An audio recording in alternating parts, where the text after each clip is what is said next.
Tamim Iqbal is a legendary player.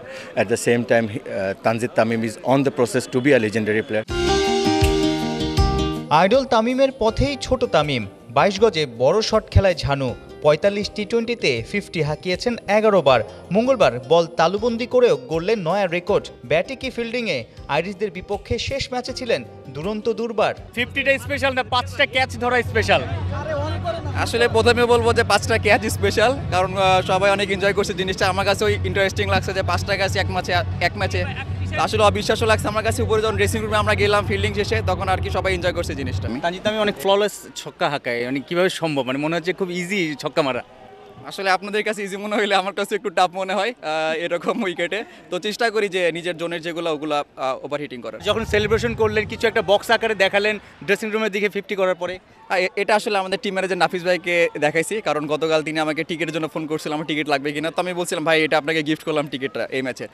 তো তারপরে নাফিস ভাই আমাকে বলছো ঠিক আছে কালকে একটা 50 মেরে আমাকে তুমি রেডিকেট করো। আমি এই জন্য আর কি নাফিস ভাইকে রেডিকেট করছি। চ্যালেঞ্জগুলো নিশ্চয়ই মধুর লাগে যখন আপনি চ্যালেঞ্জটা অ্যাকসেপ্ট করে পারফর্ম করতে পারেন। আসলে যখন আর কি দিন শেষে সেটা সাকসেস হয় তখন আর কি ভালো লাগে। আমরা তো আপনার রোল সম্পর্কে মোটামুটি জানি, তারপরও এই যে ভেতরের গল্পগুলো জানা যায় ক্রিকেটারদের কাছ থেকে, আপনি একটা চ্যালেঞ্জ দেন, সেই চ্যালেঞ্জ অ্যাকসেপ্ট করে ক্রিকেটাররাও এই সেলিব্রেশন করে, এগুলো কতটুকু আনন্দ দেয় আসলে?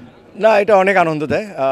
আনফর্চুনেটলি প্রথম দিনও এই জায়গায় বসে তৈরি হৃদয়কে বলেছিলাম যে আজকে প্রেস কনফারেন্সে তোর যেতে হবে, উইচ মিনস সে যদি স্টার পারফর্মার হয় তো সে যাবে। সে গিয়েছে, বাট আনফর্চুনেট ম্যাচটা জিততে পারেনি। তো কালকেও তামিমের সাথে একটা ছোটোখাটো আলাপ হচ্ছিল রিগার্ডিং টিকিট। তো তখন ওকে আমি বলেছিলাম যে যদি কালকে তুই 50 মারিস এই টিকিটটা শো করবে। সো এরকম জিনিসগুলো চলতে থাকে। একটা team is like a family, এবং ফ্যামিলির মধ্যে এরকম জোকস, এরকম আলোচনা চলতে থাকে, যেটা আমরা ওভার ইয়ার্স চেষ্টা করেছি টিমের একটা ভালো কালচার তৈরি করতে। তো ওইটারই একটা পার্ট এটা। পুরো বছর তো টি-20তে বাংলাদেশের খারাপ সময় যায়নি, ভালো কয়েকটা সিরিজ হোম অ্যান্ড অ্যাওয়েতে এশিয়া কাপ অল্পের জন্য ফাইনাল খেলা যায়নি। আফগানিস্তানকে আমরা শারজাতে হোয়াইট ওয়াশ করেছি। বিপিএলের পরেই বিশ্বকাপের আগে আমাদের ন্যাশনাল টিমের কালারে সব খেলা শেষ। বাংলাদেশ দল নিয়ে কতটুকু আশা দেখা যায় বা কতটুকু তৈরি তারা? না, আলহামদুলিল্লাহ পজিটিভ অনেক কিছু আছে।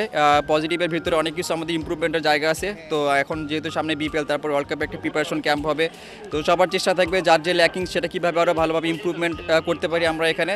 যেহেতু পজিটিভভাবে একটা সিরিজ শেষ করতে পারছি, বছরটা শেষ, নেক্সট ইয়ার যাতে ওয়ার্ল্ড কাপে আমরা সেম এই পজিটিভ জিনিস নিয়ে যেতে পারি। ওয়ার্ল্ড কাপে কিংবা আইসিসি ইভেন্টে যেভাবে আমরা ফেল করছি, তো চেষ্টা থাকবে যেভাবে আমি কনসিস্টেন্ট পারফর্ম করতে চাচ্ছি কিংবা চেষ্টা করছি, তো আশা থাকবে যে সেম ট্রাই যাতে আমি ওই ওয়ার্ল্ড কাপেও করতে পারি। সাইফুল রূপক, একাত্তর, চট্টগ্রাম।